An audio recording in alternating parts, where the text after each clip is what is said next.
Do you have a thirst to learn about wine? Do you love stories about wonderfully obsessive people, hauntingly beautiful places, and amusingly awkward social situations? Well, that's the blend here on the Unreserved Wine Talk podcast. I'm your host, Natalie McShane, and each week I share with you unfiltered conversations with celebrities in the wine world, as well as confessions from my own tipsy journey as I write my third book on this subject. I'm so glad you're here.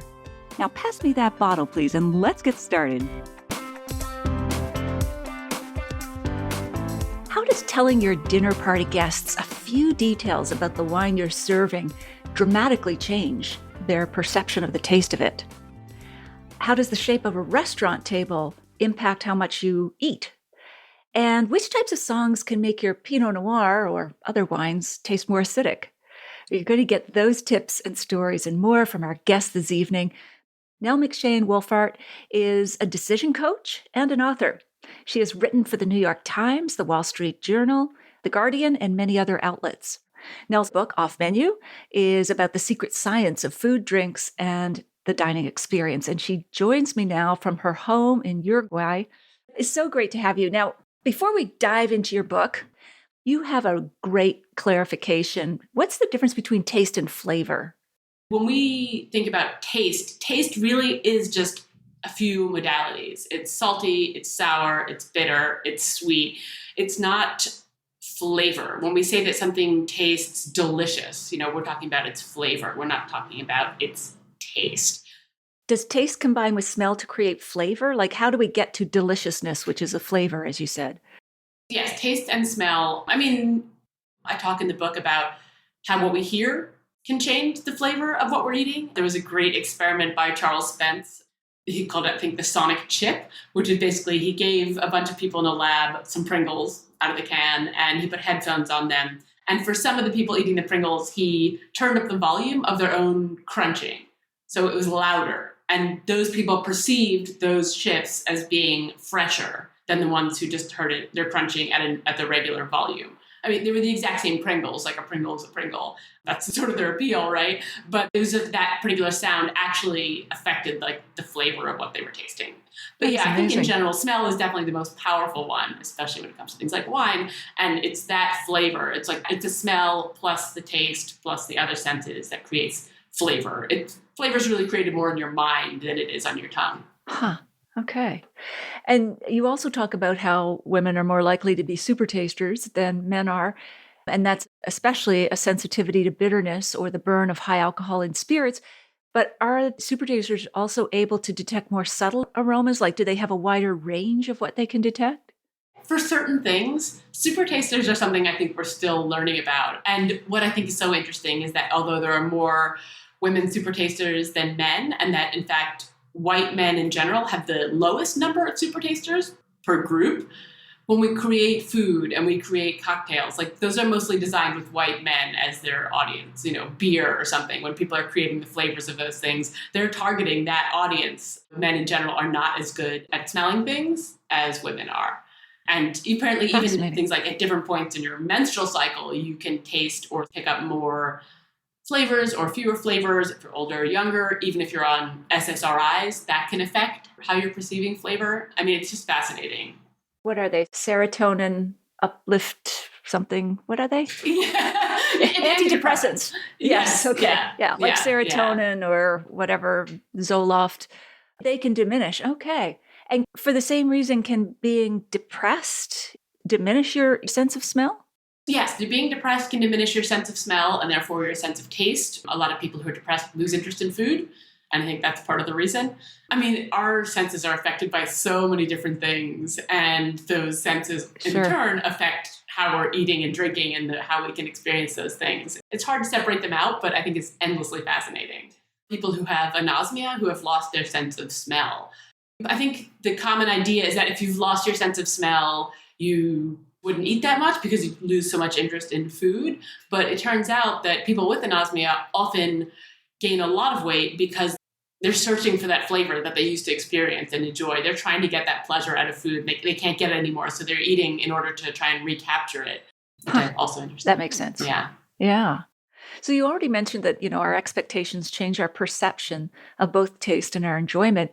You cite an interesting study, a blind tasting of 5 wines, and participants said they enjoyed the one that they were told was the priciest, despite the fact that that same wine was in another glass. They were told it was less expensive. And an MRI, a brain scan image, even showed the pleasure center of their brains lighting up more with the pricey bottle.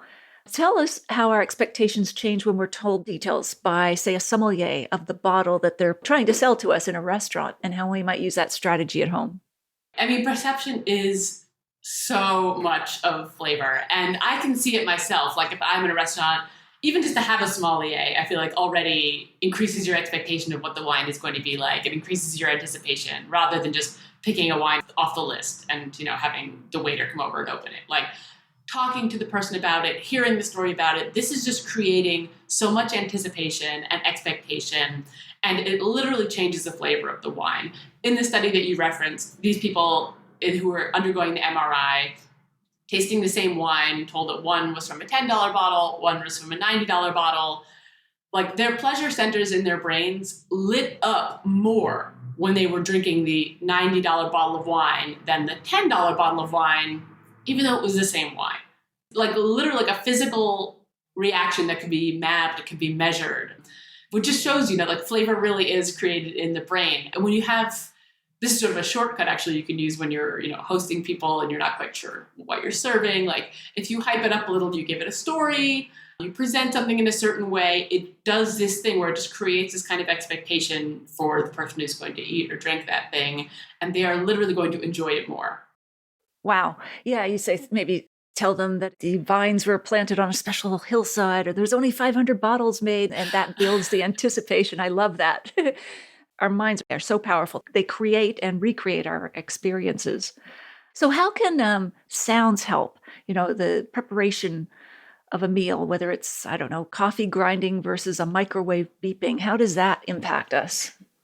Well, in the same way that a sommelier telling me the story of the 3 monks up the hillside who made this incredible bottle of wine gets you excited to drink the wine, that happens with food as well. And it's all about using our other senses, right? So the sound of a microwave in the kitchen, if you're in the dining room at a dinner party waiting to be served food and you hear that ping of the microwave, like your expectations take a nosedive. Like you're much less excited to eat that food.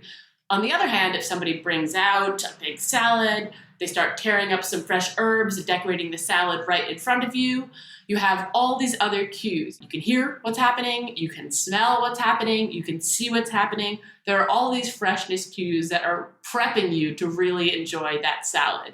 When you host a dinner party, you don't want to be cooking all the time, right? You want to be out with your guests and having fun. So you can absolutely prepare all the food ahead of time. Like you don't actually have to be cooking a lasagna in front of your guests.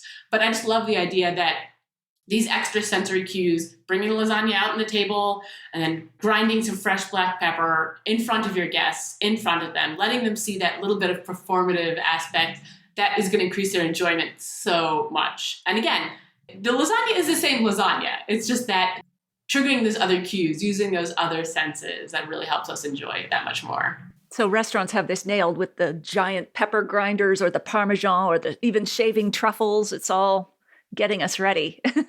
Exactly. I think of like restaurants that make guacamole tableside. Like there are so many smell cues and sound cues and visual cues. Like if somebody's making guacamole tableside, like you're going to eat that guacamole. You're very excited to eat that guacamole. Juicing the limes. Yeah. It's like, it's a whole experience.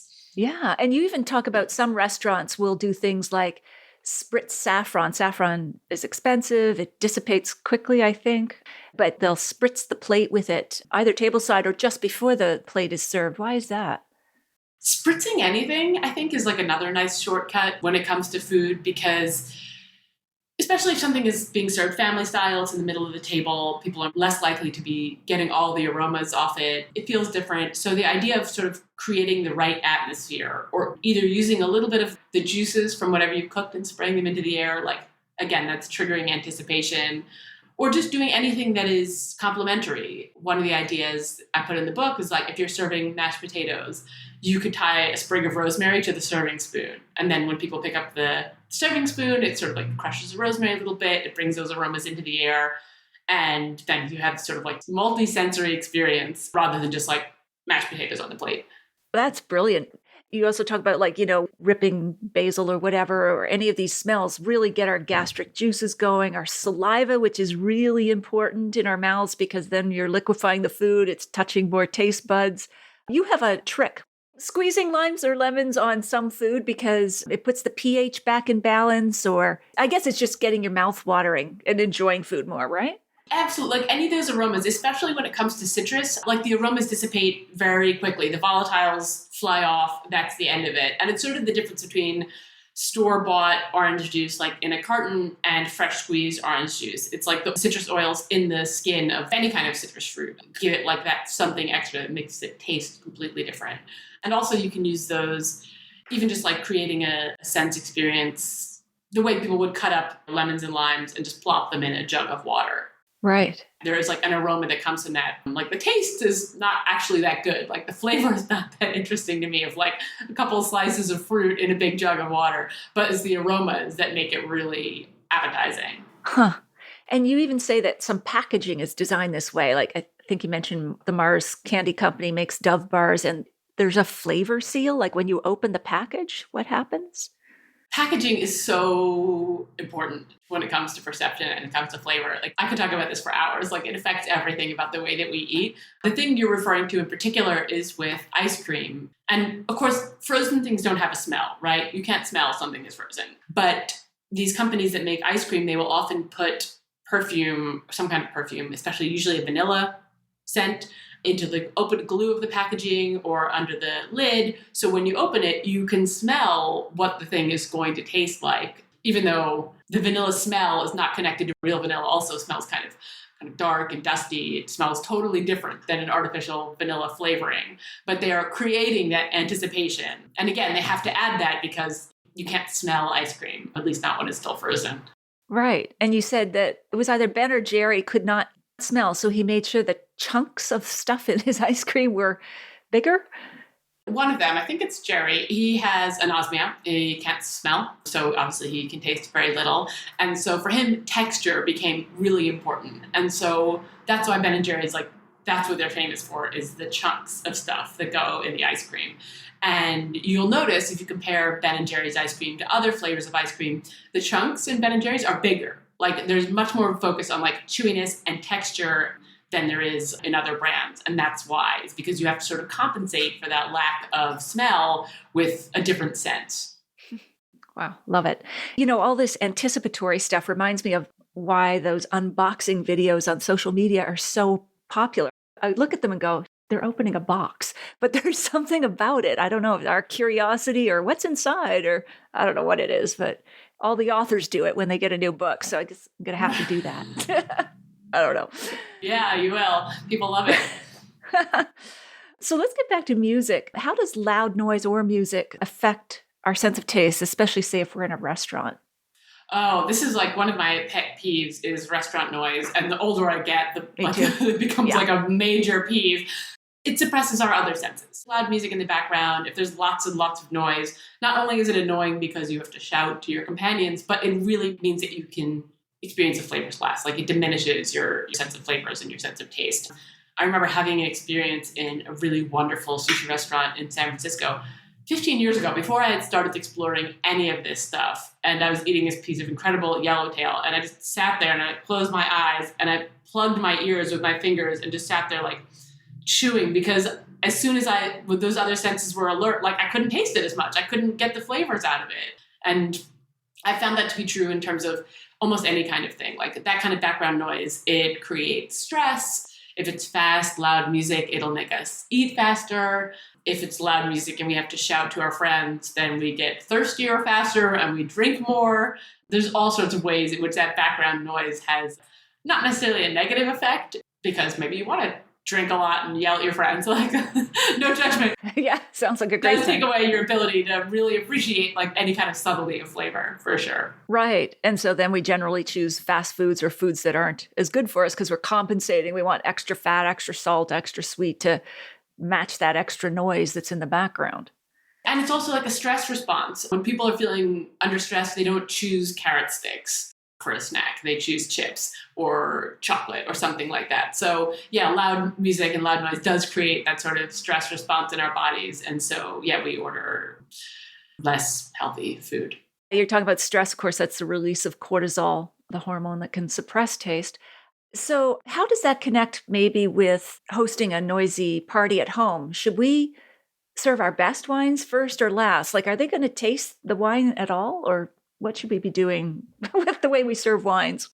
I mean, it really depends on your guests and the party. But one of the scientists I interviewed for this said, after the first couple of sips, no one is like really tasting the wine. And I do think that's true. But definitely as the night goes on, people are not really paying attention to the wine. So if there's like a great bottle of wine that you have, make that the first thing that you serve, because that's when people are the most sober. That's when people are paying the most attention. Usually conversation is not as rowdy as it might be later on. So if there's a great wine, I would serve that right up front. One tip that I did have from somebody who studies wine is she always serves 2 wines at once. She never just serves one, especially if there's one that she really wants to highlight and call attention to, because she likes giving people something to compare the great wine to.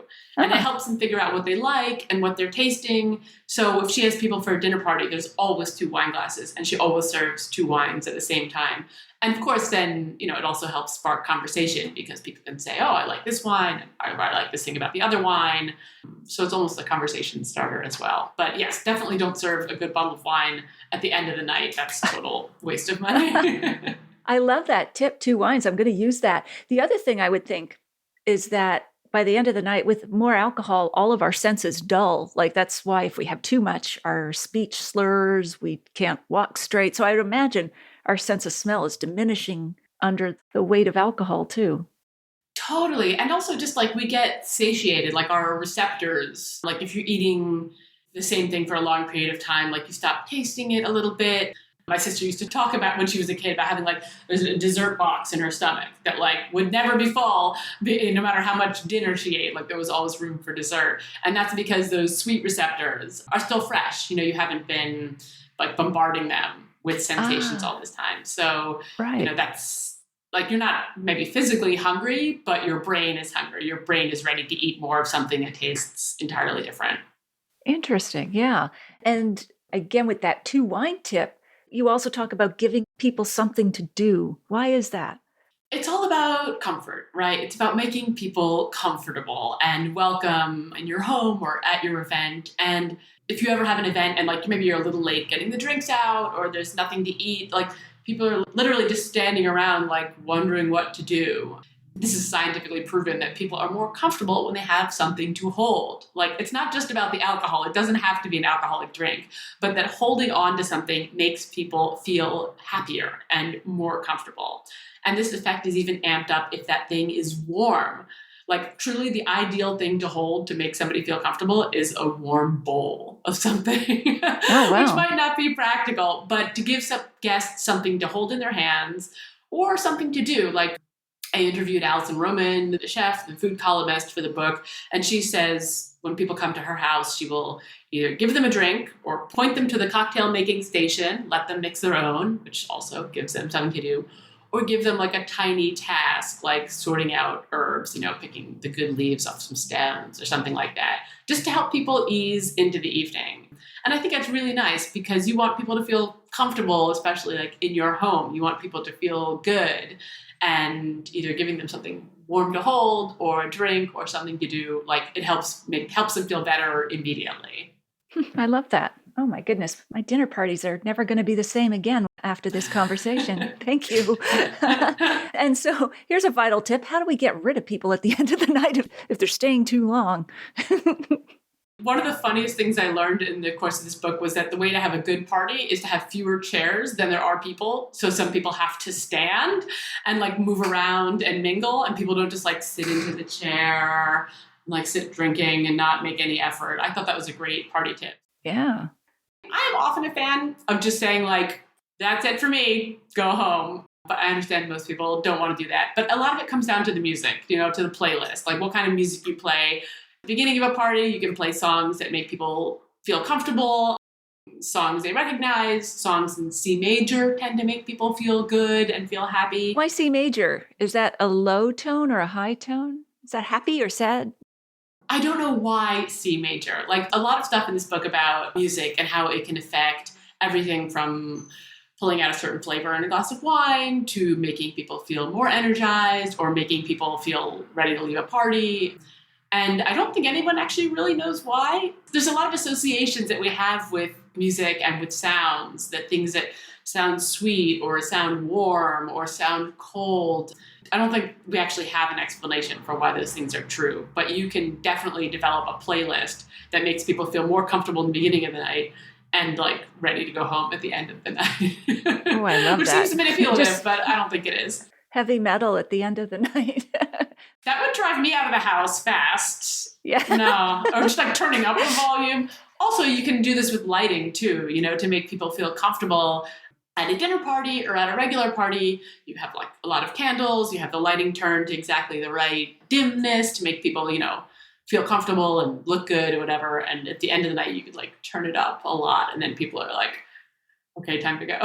Time to go. Yeah. So you mentioned restaurants do that subtly, like Jen Ag in a Toronto restaurant. She might adjust the lights 7 or 8 times over the course of an evening so that diners don't even recognize what's happening or that the light is shifting. Exactly. Like she's like a lighting expert. I asked her like, oh, do you think candles are important? And she said, it's not that I think candles are important. It's that candles are important. A good restaurant must have candles because it creates this lovely, warm, welcoming, cozy atmosphere. People look good. People feel good. Like they are essential. And actually, after I talked to her, I started using candles a lot more in my own house. Oh, that's lovely. Even just for myself. Yeah. I always feel they're tribal. Yeah. But the candles remind me of sort of gathering around almost the tribal campfire, but also they seem to almost come closest to holding a warm bowl of something, that comforting thing that you mentioned earlier. So I don't know, just has resonances of that for me. Yeah. Yeah, I hadn't even thought about that connection, but they do actually give off heat. Like they are literally warm in a way that, recessed lighting or something isn't. So yeah, I think that's a great point, actually. Cool. Okay. So how would a high-pitched song tune change our perception of, say, Pinot Noir, which is already, fairly racy, acidic wine? How would that change? Okay, so first of all, I should say that these things, they can change person to person, and they can change, depending on the kind of music exactly that you're listening to, the kind of wine you're drinking. And it is so much fun to play around with this stuff that like to really drink a glass of wine, Pinot Noir. For a lot of people, playing like a high-pitched music will pull out more acid. It'll taste more acidic to them. And like playing something in lower notes will make it feel more full-bodied. But this is also something great to do at a party, is to give people a glass of wine and then change the music, change different kinds of songs. You can even just play like musical tones. It doesn't have to be an entire song or a real piece of music. And just ask people to taste the wine again with each noise and see how the wine actually tastes different, like how the flavors are different. It feels more acidic or more fruity or more oaky, because the music playing really can change that flavor in your mouth. I think it's just like, it's a fun thing to do to entertain yourself, and it's a great thing to do at a dinner party too. Oh, all kinds of dinner party activities. Yeah, cool. You would think I host a lot of dinner parties, but I really don't. I just have a lot of great tips for them. Yeah, well, whenever you do, your guests are going to be extremely busy. That's true. And you say that music has more of an impact on complex drinks than simple ones, like coffee or wine, for example, being more complex. Why is that? If you're drinking something simple, just like, I don't know, sugar water or something, there's just like not that many different threads. There's nothing really to pull out except sweet taste. There's no complexity. And music itself is pretty complex. And these different tones and pitches of the kind of music you can hear, whether it's fast or slow, whether it's like a brass band that highlights the umami taste or whatever. It's just impossible to do that with something that only has one note. And wine is like such a good way to play around with this other sense because it's so complex and it has so much going on. Like you really can identify the components of a glass of wine by changing the music that's playing in the background. Huh. And you even talked to a coffee expert because it has similar complexity, having more than 400 flavor compounds. So music can really tease out some more than others. Yeah, and you can sort of use it to like fix the thing that you're serving. You know, if you go into the book, it'll give you all this in lots of detail. But if you made something that like a cake and it's not quite sweet enough, like you can put kind of music that pulls out the sweetness, that highlights like the Mariah sweet taste. Carey? And, like Mariah Carey, yeah, exactly. Like, and something will literally taste more sweet. Like you can almost compensate in certain ways by changing the playlist rather than throwing the cake away and having to begin again. Oh, yeah. Okay, cool. And so noise also has a special impact when we're flying. So the engine, what happens then, and how should we change our food and drink choices in response? I love this because I also fly a lot, and I think it's really interesting. Airplane food in general, I think, is pretty interesting. Just Do you? the way it's created. Okay. I mean, as a concept, I guess more than right. like from a gastronomic point of view. Just any kind of mass-produced food, I think is kind of interesting in a certain way. So when you're on a plane and you have this jet noise and there's lots of engine noise around you, most of your modalities are suppressed. So the way that you taste things, sweet, sour, bitter, your ability to recognize those things is suppressed because of the noise. But the one taste that is actually accentuated and emphasized is umami. So you can taste umami more when you are on a plane than you can when you're on the ground. Crunchiness also, you're like the sense of crunchiness like also is accentuated on the plane. So I even know somebody who like gets a bag of pretzels and crumbles it up and puts it over their meal, like their main meal, just to add that thing because the crunchiness is like accentuated. That seems like a bridge too far. But, a lot of people out there probably will order a tomato juice or a Bloody Mary on the plane, and they would like never order that in a bar or make it at home. That's what I do. Tomato juice all the time. Yeah. Right. But like you probably don't drink tomato juice every morning in your house. It's bizarre. Tomato has so much umami in it. And so you can taste it more on the plane, more than a gin and tonic, more than a beer, more than a glass of wine. So we tend to order things like Bloody Marys on the plane because it tastes better, it tastes more, and the other things we order, like our ability to taste those, is diminished. Which I think is just fascinating. And we don't know why, but it's interesting. Yeah, and even you say, order maybe pasta or cheese, like with lots of umami. I don't know. Again, just stretching the connections here, but maybe it's the low engine growl and then the savory, meaty, dark growl of umami. I don't know. Somehow. Yeah, I don't know, but absolutely having something with cheese or tomato sauce, yes. Anything that is or mushrooms, anything that is sort of umami heavy is going to taste better on the plane than something that is low in umami. So yeah, that's definitely a recommendation.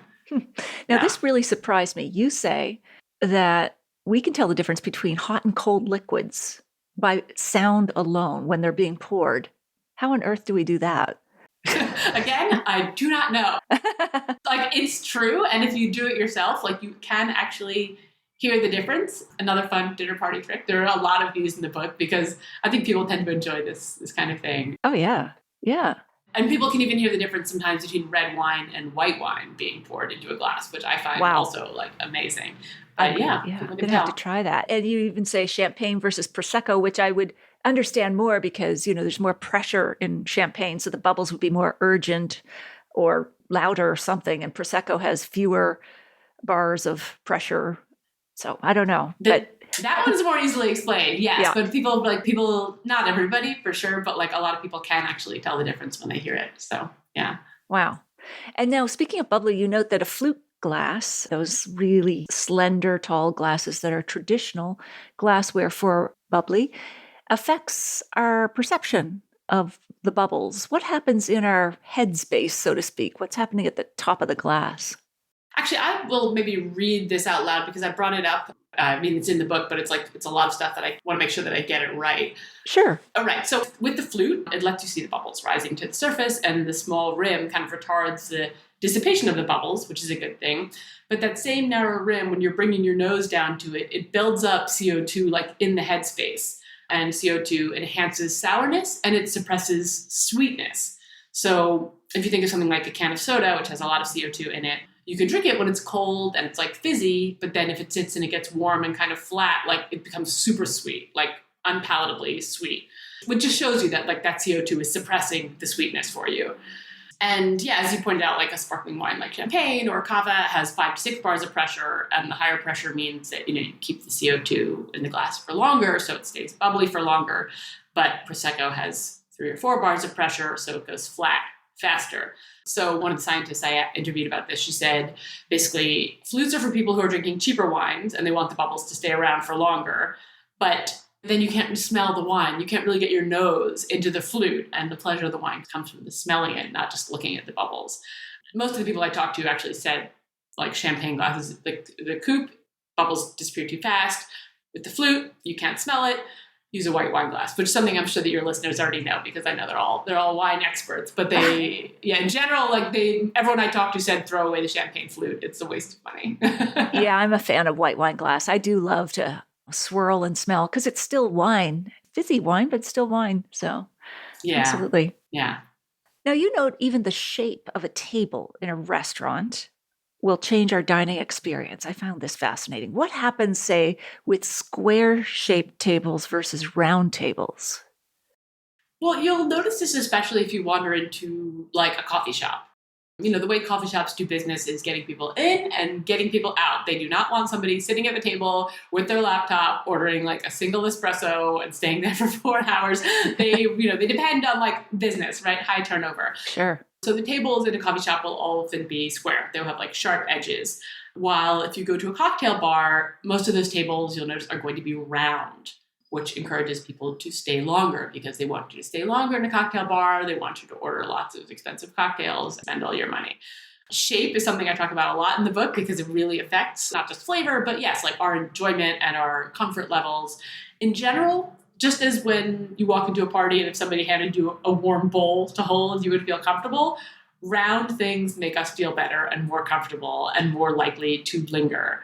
So the shapes of those tables in those two places, like they're really there on purpose. Like those sharp edges are to encourage you to move along and not linger, while a round table in a cocktail bar is there to get you to stay all night long. Because you even say like sharp things, whether it's corners of tables or even something sharp on our plate, we'll adjust it just off north so that it's not pointing right at us or whatever. Like sharp means danger, usually knives and fangs and whatever else, claws. Right. Exactly. Yeah. We're always trying to be comfortable and we're always trying to be safe. And so, yes, avoiding sharp, pointy things seems to be not good. Yeah, stay away. So we try to avoid those. But on the other hand, those sharp and pointy things, they're also a signifier of flavor. Of like if you look at certain kinds of sweets, like a sour candy might be more likely to be like a square shape, like a starburst or something, which has a little punch, has a little, angularity to it, a little sharpness, while something sweet is much more likely to be round. Like the shapes really are sort of telling us what the flavor is going to be and what the taste is going to be. Oh my goodness. And then a square versus a round glass, how did that change the taste of whiskey? Well, roundness for most of us, it calls out sweetness. So like a dessert served on a round plate, we are going to perceive that as about 15% sweeter than a dessert served on a square plate. Roundness means sweet. It makes us think of sweet. It makes us taste sweet. And so that's why so many of our glasses are round, to make us taste the sweetness in juice or in soda or in all those different kinds of things. So if you are trying to accentuate the sweet flavors in something, round glass is great. Or if you are trying to avoid this sweetness, like if you're trying to have a whiskey and you're trying to get to the deep, dark heart of it, if you serve it in an angled glass, in a square glass, it's going to have a different taste. Like you're going to experience less of the sweetness and more of the other tastes, more of the other flavors. The more peaty, smoky, or as you say, darker tastes, perhaps. Yes, exactly. Yes. Yeah. Cool. And you said that we actually will reduce our intake by about 20% or up to 20% with harder textured foods and smaller bites of food like crostinis versus a bigger serving of food? Yeah. Texture is so important. That's something I really didn't know much about before I started researching this book, is how important texture is when it comes to food and also drinks. But in the thing you're referring to, basically the more you chew on something, the more satiety you get from it. The more it feels filling, the more it feels satisfying. And that one of the ways that people have experimented with reducing the amount somebody eats is by giving them food that is literally harder to chew. I feel like one of the things about our modern life is that a lot of our food is like prepackaged. It's sort of almost pre-digested. Yeah, like pre-digested. A smoothie is True. like how you get your, right? Like that's how you get your vegetables or your fruits, like in a smoothie, or like or even peanut chicken butter nuggets comes in a little packet, or chicken nuggets. Exactly. Like it Someone's is like pre-processed. Yeah. Exactly. It really feels like that. White bread is soft. It falls apart in your mouth. So if you're looking to slow down how you eat or to get more satiety from the food on your plate, an easy way to do that is just to put more texture in the food. Like use a kind of rice that requires more chewing, or a whole grain bread. These may seem obvious, but like literally the more you chew, the less you eat. Wow. And is that because, it slows us down, but it also takes time for the stomach to signal we're full? We're not woofing it all down pre-digested food. We're taking our time, and therefore we get the signal with less food already in us? Totally. And you can think about this like a meal replacement shake, right? Like you chug it down in like 4 minutes, like your lunch is finished.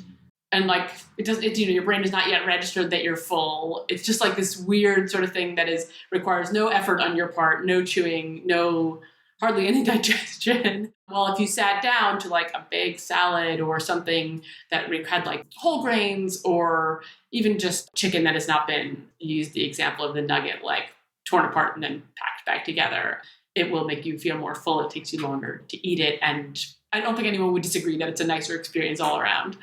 Oh, sure. And even some of those meal replacement companies now have bars that you have to chew as opposed to the liquid drinks for that reason, right?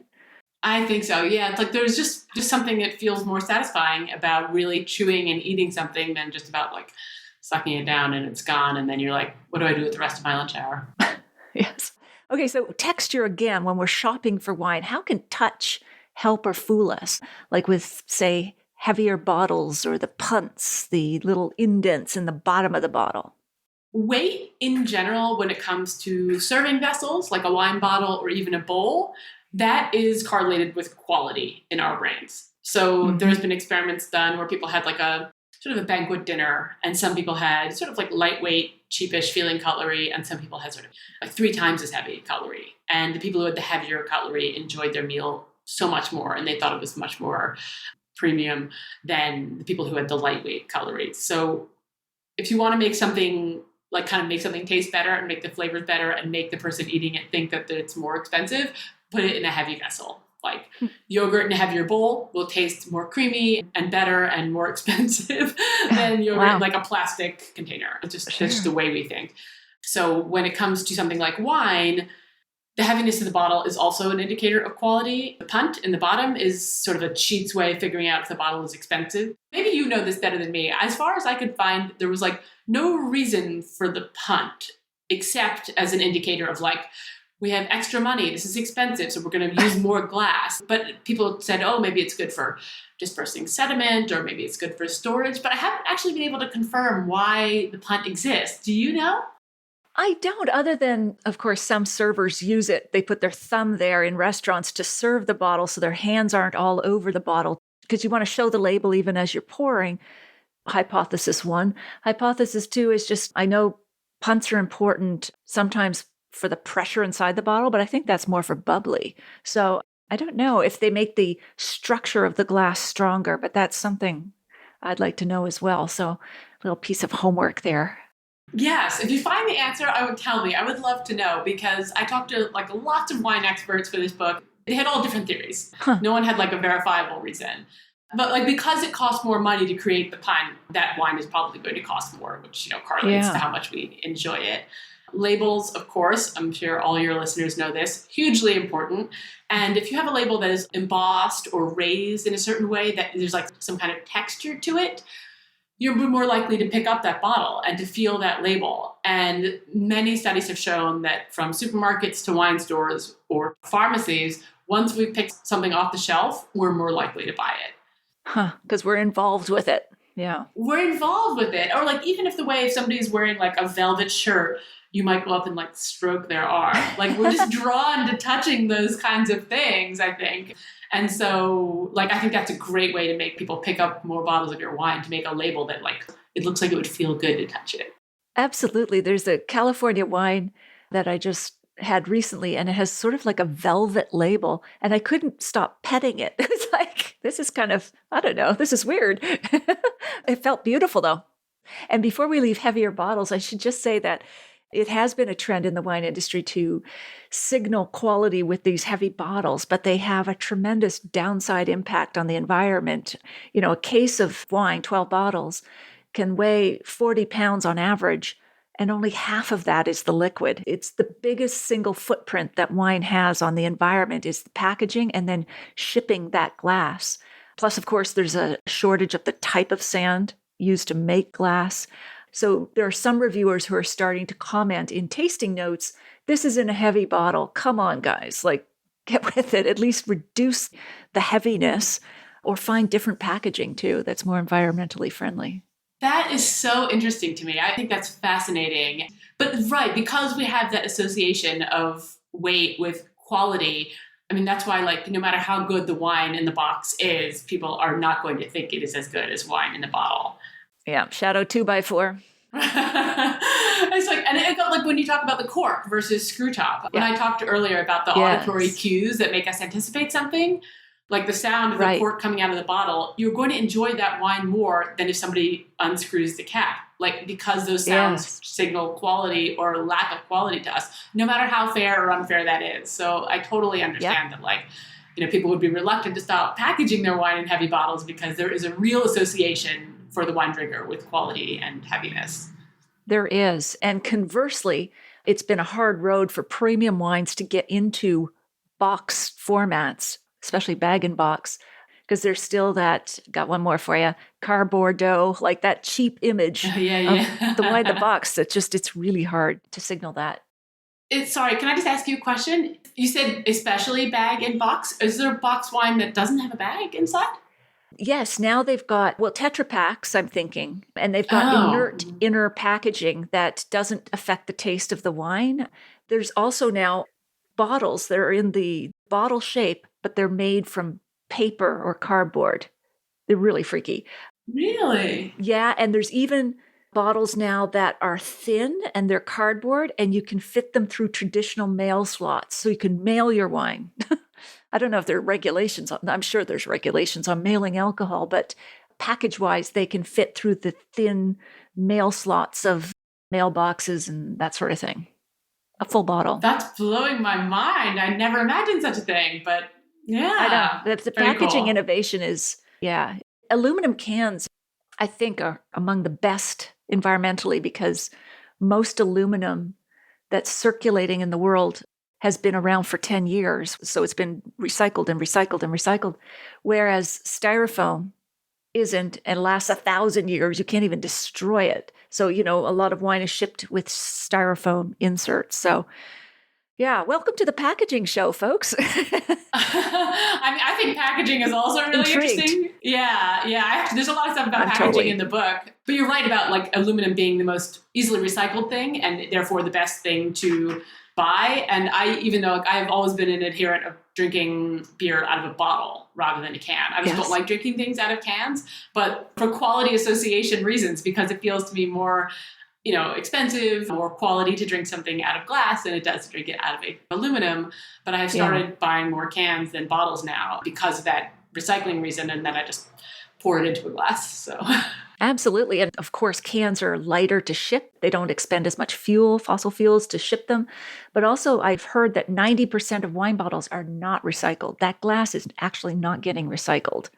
I don't know if we don't have the capacity for it or it's too expensive to recycle it in those molten furnaces where they create glass. But glass is not a good thing when it comes to wine bottles, or wine.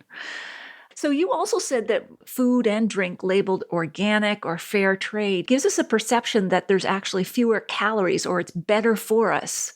In wine, the craze is for low sugar wines, but low sugar can still have just as many calories because calories come from two sources, sugar and alcohol. So what's happening here? It's just the health claims or better for you claims are just changing our perception of the entire product. They absolutely are. One of the scientists I talked to who studies this said that the way to get people not to buy something is to put a label on it that says healthy. Because people will just avoid anything that says good for you or healthy. Like it just turns people off because they don't think it's going to taste good.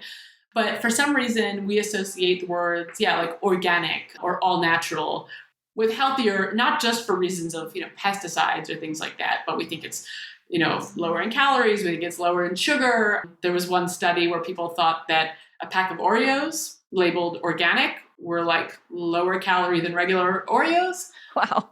Or they think food that is low salt has fewer calories, but salt doesn't have any calories. Right. It's just like these perceptions created by these words. And you can totally see that. To go back to packaging for a second, like there's a real trend in food packaging now to make the packaging clear. Whether it's like a protein bar or a box of granola with a clear panel on the front, like there's this idea that transparency means healthy. Right. In all the various ways we can interpret that word. Right. Just like green used to, or maybe still does, feels fresh and healthy. Green packaging. Exactly like that. Yeah. So those like associations are, again, they're all in our brain. And if you read, you really have to train yourself to read the label if you're looking for food to fit a specific profile, because the words in the front of it are meaningless. Yeah. In terms of like things like, calories or sweetness, really.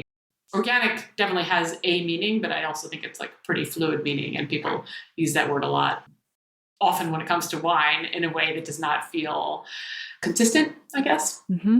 Exactly. Because there's organically grown grapes. It's different from organically made wine in the winery. There still can be lots of chemicals and additives and all the rest of it. And the other thing you note is that when we get one of these products that we think is healthier for us, sometimes we compensate by eating or drinking more of it. I know people do with the low alcohol wines. Oh, I can have an extra glass or whatever. And I guess up to a certain extent, you want to just have a certain amount of alcohol by volume units. But I think we often overcompensate when we perceive that the product is better for us. 100%. And, people should eat or drink as much as they want. Like, there's no value attached to eating or drinking less or more. But yeah, I think there absolutely is something that happens. People don't want to feel deprived is something that I learned when I was researching this book. And that's sort of where the texture comes back into it. That like, if you have something that you eat very quickly, like because it's smooth, it doesn't require a lot of chewing, like you often feel sort of deprived. Like, where's my meal? Like, I don't feel full. While if you're chewing through something, even if that thing has like fewer calories or like, lower fat or lower sugar, if it takes you a while to get through it and you're doing a lot of chewing, you feel that sense of, you don't feel deprived, you feel satiated. And that's like honestly the most important thing. Like people are not good at feeling deprived or sort of shortchanged, which I think is why they might have 2 packets of the low calorie thing or 2 glasses of the low alcohol wine. Like we don't want to feel cheated in any way. That's true. My mom was on and off Weight Watchers diet meal plan as I was growing up. And my favorite memories was she would buy the large tray of Weight Watchers brownies, and together we'd eat it all. Well, exactly. Right? Exactly. Yes. I love that. Precisely. Kind of defeated the purpose. But I was also fascinated. You said sensory or smell, aroma marketing is increasingly important in fields outside of food and drink. So tell us what Lowe's, the hardware store, is doing, and Singapore Airlines. This to me is so amazing. Like if you walk into a Lowe's, probably a Home Depot too, like any of those sort of big box DIY stores, you'll often smell like freshly sawn wood. But there's nobody in the shop who is sawing wood. Like there's no heap of freshly sawn wood. There's no lumber. There's nothing like that. It just gives you the impression of wholesomeness, of DIY, of like something fresh and people doing something that feels very servicey. And it's just scent marketing. And Singapore Airlines was the same. Actually, a lot of airlines, I think, do this now. Scent marketing is a huge industry. But Singapore Airlines, they created a signature scent. They sprayed it in their planes, in their lounges, on the flight attendants, like on the face towels. Like it was a light scent, not something overpowering, but definitely the sort of thing where once you smelled it, you would be like, oh, right, Singapore Airlines. And, there's a lot of hotels, like a Westin hotel will smell like every other Westin hotel in the world because they have developed like a particular signature scent and they use it in, candles or essential oils or whatever. And just like triggers a certain impression. So yeah. I don't know. Oh, that's fascinating. It's amazing. Yeah. And how did aroma marketing backfire when I think it was some bakeries tried to entice customers with pumping out the smell of freshly baked cookies? Yeah, I thought this was great because I always think of the example of like a Cinnabon, Yes. If you walk into a mall, if those still exist, like, and you smell that cinnamon, you smell the Cinnabon, you're like, for a second, you're like, oh my God, I must have a cinnamon roll. Yes. But if you smell it for a while longer, like, A, you stop noticing the smell, and B, the craving kind of goes away. So it's that same thing we talked about earlier about how your receptors get dulled, like they get used to the smell and to the aroma. So some supermarkets did an experiment where they sort of pumped the smell from the bakery, like of donuts or cakes, into the air, thinking that customers would then go and like buy a lot more of these products.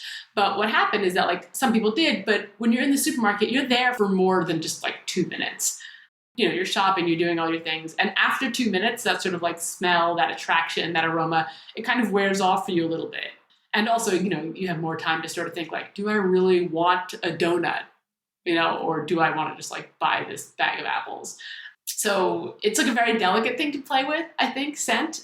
Everyone's familiar with the experience of going to a restaurant, somebody's wearing too much cologne or too much perfume, and like you can't taste your food anymore. Like it ruins the experience. So I think scent and aromas are so interesting and they're really fun to play with. But like you're on a nice edge between too much and too little. They're primal. And another nasty smell, you noted some company scented their bills with man sweat. Why did they do that? What were they trying to achieve? This was maybe a utility company. I can't remember what kind of bills they were sending out, but they sent their bills in the mail to customers who owed them money. And there was some experiment where they sprayed them with sort of like almost like a testosterone smell, like essentially man sweat. And supposedly the people who received those bills that had been sprayed with this man sweat paid the bills more promptly than people who received scentless bills, because maybe they were envisioning some like hulking, sweaty man coming to the door to collect the money. There's something about that scent was like triggering them to take a certain kind of action. I mean, they were being manipulated really, but wow, apparently it worked. I would just encourage people to think more about perception versus reality. Like these things are really fun to play with. So I encourage people to go out and do that. It's fun to do, and it's a richer life, I think. You know, I used to feel guilty writing about wine. It's like, I'm not a doctor. I'm not saving anybody. I'm helping the helpless rich or whatever. But we work hard for pleasure, and so do the people who read us. You want to heighten those experiences as much as you can to just simply enjoy life, make it worth living.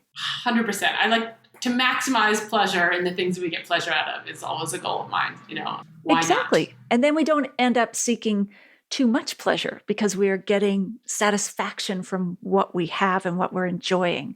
And so that doesn't lead us down another path of abuse, overeating, overdrinking, that sort of thing. Yeah, totally. All right. Thanks, Nell. I'll say goodbye for now, and we'll be in touch. Thank you so much for having me. Bye. Take care. Bye-bye.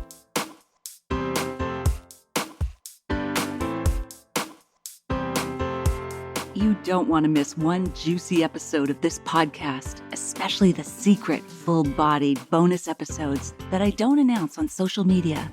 So subscribe for free now at nataliemclean.com/subscribe. Meet me here next week. Cheers.